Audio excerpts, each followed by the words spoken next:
Hello बच्चों, let's read this question. The question is, consider the following statements with reference to the chemical element with atomic number 17. और यहाँ पे statement क्या given है? It belongs to second period in the periodic table. It forms anion with unit negative charge. Select the correct statement and the options are first only, second only, both first and second and none of these. तो यहाँ पे हमारा key concept क्या होगा? Position of elements in periodic table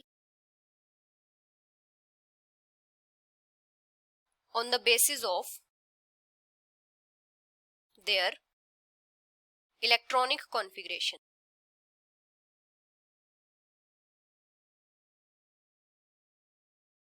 अभी अगर हम बात करें पीरियड नंबर की, तो किसी भी एलिमेंट का जो पीरियड नंबर होता है ये किसके ऊपर डिपेंड करता है कि उस एलिमेंट में टोटल नंबर ऑफ शेल्स कितने हैं जिनमें इलेक्ट्रॉन्स प्रेजेंट है। Depends on the total number of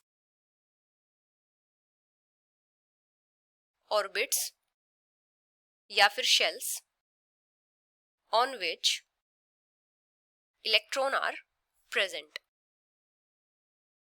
मतलब जो पीरियड नंबर होता है ये किसके कोरिस्पोंडिंग होता है? जो आउटर मोस्ट शेल है उसका प्रिंसिपल क्वांटम नंबर कितना है उतना ही क्या होता है? पीरियड नंबर होता है। Period number corresponds to principal quantum number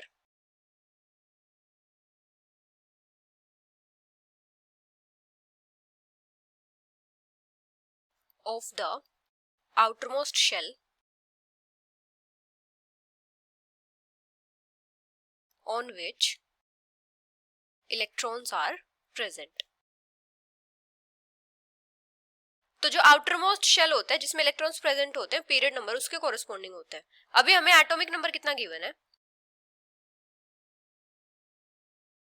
17। तो इसकी इलेक्ट्रॉनिक कॉन्फ़िगरेशन क्या हो जाएगी? जैसे जो के शेल होता है उसमें टोटल नंबर ऑफ इलेक्ट्रॉन्स आते हैं 2, एल में आते हैं 8 और एम में आते हैं 18। ये किसके ऊपर डिपेंड करता है? ये इक्वल होता है 2n स्क्वायर के। एन यहाँ पे क्या होता है? शेल का नंबर। जैसे के शेल के लिए एन की वैल्यू होती है 1, एल के लिए एन की वैल्यू होती है 2, एम के लिए एन की वैल्यू होती है 3। तो इसी टाइप से इनकी मैक्सिमम कैपेसिटी होती है इस टाइप से। तो यहाँ पे इलेक्ट्रॉनिक कॉन्फ़िगरेशन क्या हो जाएगी? 2, 8, 7। तो यहाँ पे टोटल शेल्स कितने हैं जिनमें इलेक्ट्रॉन्स प्रेजेंट है? 3 शेल्स हैं। ये के है, ये एल है, ये एम है और एम शेल के लिए एन की वैल्यू होती है 3। तो यहाँ पे जो प्रिंसिपल क्वांटम नंबर है वो कितना है? 3 है। तो ये जो एलिमेंट है ये बिलोंग करेगा थर्ड पीरियड से। तो इस एलिमेंट का जो आउटर मोस्ट शेल है उसमें टोटल 7 इलेक्ट्रॉन्स है। 7 electrons in its outermost shell.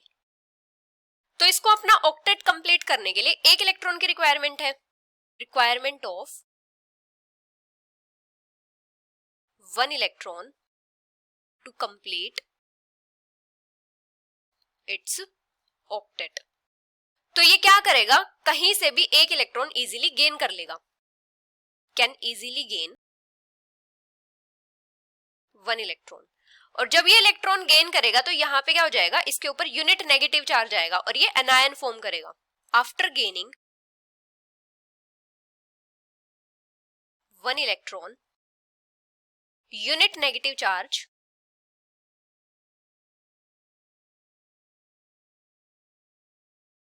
will come on the element। तो ये क्या करेगा? एनायन फॉर्म करेगा और इसके ऊपर यूनिट नेगेटिव चार्ज आ जाएगा। तो यहाँ पे फर्स्ट स्टेटमेंट क्या है? It belongs to second period in the periodic table. तो ये इनकरेक्ट है। सेकंड है it forms anion with unit negative charge. तो ये करेक्ट है। जब भी कोई न्यूट्रल एटम इलेक्ट्रॉन गेन करता है तो उसके ऊपर नेगेटिव चार्ज आता है और वो क्या फॉर्म करता है? एनायन फॉर्म करता है। तो यहाँ पे सेकंड स्टेटमेंट करेक्ट है। So the final answer is second only, which is option B. Hope you understood it well. Best of luck.